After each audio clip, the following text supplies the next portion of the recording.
Ahmad ni bukanlah pakar dalam bab Yahudi dan Bani Israel, ya.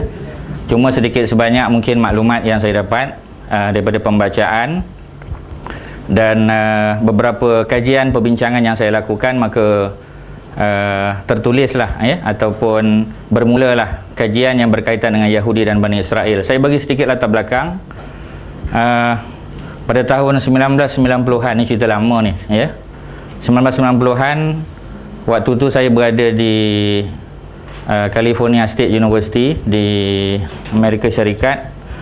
Jadi masa itu dah setahun sebelum saya habis belajar, maka diperkenalkan satu subjek, ya. Subjek itu namanya Judaism. Jadi saya tanya pada pelajar-pelajar senior, ada tak yang pernah ambil subjek ni, ya. Jadi pelajar-pelajar Arab, terutamanya daripada Saudi dan juga daripada Timur Tengah, ya, kebanyakannya daripada Gulf State, mereka mengatakan bahawasanya tak pernah ada Pak Arab ambil kelas ni lagi, ya. Jadi oleh kerana itu saya kata, kalau tak pernah orang ambil, maka lebih menyeronokkan, ya. Maka saya daftarkan diri, saya ambil kelas ni. Itu tahun 1990-an.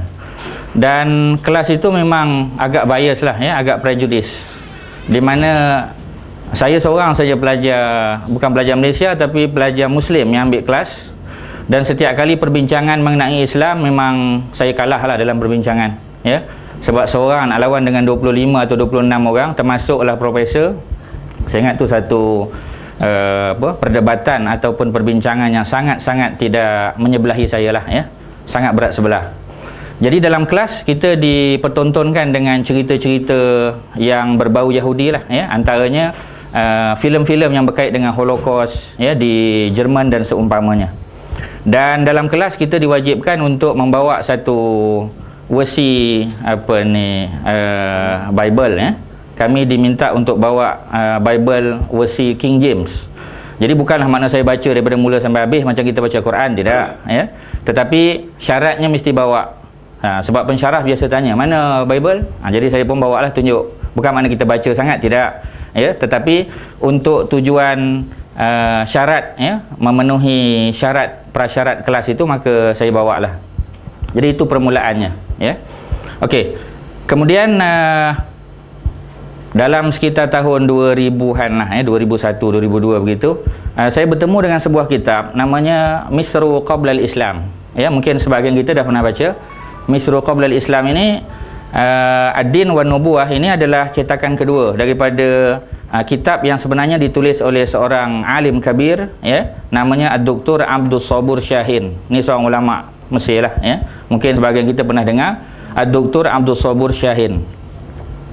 Jadi dalam kitab ini banyak perkara-perkara yang barulah bagi saya, ya. Saya bertemu dengan beberapa perkara yang insya-Allah cuba saya ketengahkan dan saya gabungkan dengan bacaan saya terhadap beberapa kitab tafsir, antaranya dalam bahasa Urdu asalnya. Saya tak baca dalam teks asal, ya. Saya tak boleh bahasa Urdu, tapi saya baca terjemahan karangan yang dibuat oleh Maulana Abul A'la Al-Maududi, seorang ulama Pakistan, ya. Tajuknya The Meaning of the Quran, ya, The Meaning of the Quran.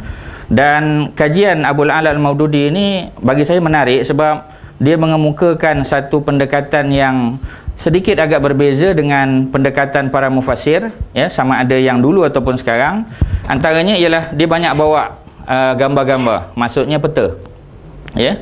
Jadi dia tunjukkan balik di mana tempat sebenarnya Firaun itu tenggelam, ya. Jadi banyak perkara-perkara yang berkait dengan geografi dalam kitab tafsir.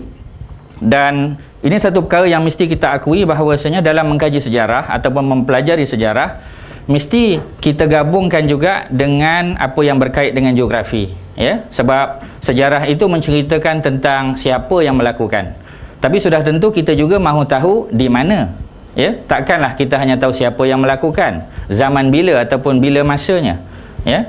Dan kita tengok para ulama silam ataupun para ulama moden, antaranya dalam kitab Fi Zilalil Quran, ya, Sayyid Qutb sebagai contoh rahimahullah, menyebut bahawasanya dia melakukan satu pendekatan yang sedikit agak berbeza, ya. Sebab pendekatannya itu tidak sangat menonjolkan tempat, ya, menonjolkan nama ataupun menonjolkan tahun dan seumpamanya, kerana katanya beginilah cara ataupun pendekatan dia menulis kitab tafsir yang disebut fi zilalil Quran. Nanti saya akan sebut lebih mendalam. Jadi kalau tak ada, saya mulakan dengan siapa Bani Israel, ya. Jadi sedikit sekadar apa yang boleh saya sampaikan. Bani Israel kita tahu, ya, mengikut kitab Fathul Qadir, ya, antaranya disebut Banu Israel itu ialah auladu Yaqub, ya, aulad Yaqub, maknanya anak-anak kepada Yaqub, ya. Cuma dalam bahasa Arab, ya, tuan-tuan depan saya ni kebanyakannya, sebahagiannya saya tahu, ya, di kalangan pensyarah mungkin, ya, di kalangan pelajar masters PhD mungkin, ada juga di kalangan peminat-peminat apa kita kata bahasa Arab, ya. Kita tahu dalam bahasa Arab apabila disebut lafaz muzakkar bukan semestinya dia muzakkar sahaja, ya. Walaupun disebut aulad bukanlah bermakna banat tidak termasuk, ya. Cuma kebetulan kata sebahagian para ulama semua anak Nabi Yaqub itu lelaki, ya. Sebab itu tidak digunakan istilah lain, digunakan istilah aulad untuk memberi makna anak lelaki. Tetapi kalau katalah sebahagian daripada anak Nabi Yaqub itu perempuan, ia termasuk juga dalam konteks auladu Yaqub, seperti mana yang sabit dalam hadis yang kita tahu, iza mata banu Adam, ya, inqata'a amaluhu illa min salas, ya, apabila mati seorang anak Adam itu maka terputuslah amalannya, yakni amalan si mati, melainkan 3 perkara, ya, kita tahu, shadaqatin jariyah, ya, au ilmin yuntafa'u bihi au waladin salihin.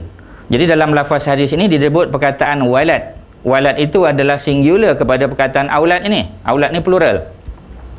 Jadi perbincangan dalam hadis tadi, lafaz hadis waladin salihin itu adakah bermakna hanya anak lelaki sahaja yang bila berdoa, doanya itu sampai, ya. Jadi para ulama menyebut walaupun lafaznya lafaz muzakkar, ya, lafaz maskulin, tetapi apabila lafaz itu disebut dalam hadis, nusus hadisiah ataupun Qur'aniah, maka ia juga membawa maksud anak perempuan. Jadi orang perempuan, anak perempuan jangan bimbanglah, ya, kalau berdoa untuk mak ayah sampai insya-Allah.